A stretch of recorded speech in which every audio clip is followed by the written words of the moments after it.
কোরআন আসছে তখন রাসূল বলছে তুহাজ্জানি আন আসহাবিহিমা।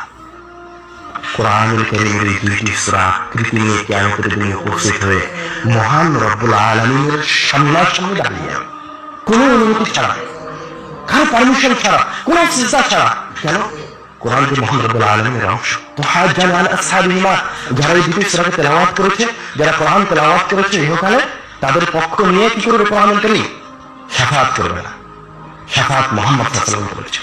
এবার শক্তি ভিন্ন, ক্ষমতা ভিন্ন। তুহাজ্জানি আন আসহাবিহিমা, মহান রব্বুল আলামিনের সাথে আপনার পক্ষ নিয়ে বাদানুবাদ শুরু করে দিবে, তর্ক বিতর্ক শুরু করে দিবে মহান রব্বুল আলামিনের সাথে।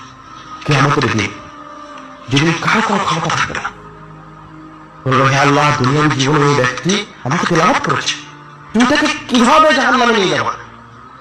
তর্ক করে এই দুনিয়ার জীবনে আপনার সামনে যেমন দুজন উকিল তর্ক বিতর্ক করে, ঠিক ওইভাবে এই সূরাগুলো মহান রব্বুল আলামিনের সাথে তর্ক বিতর্ক করে, তারপরে ওই ব্যক্তিকে এক পর্যায়ে জান্নাতে নিয়ে যাবে। এই কোরআন যেমন পরকালীন জীবনে আপনার পাশে দাঁড়াবে, ইহকালীন জীবনে আপনার পাশে দাঁড়াবে, কবরে গিয়েও আপনার পাশে দাঁড়াবে।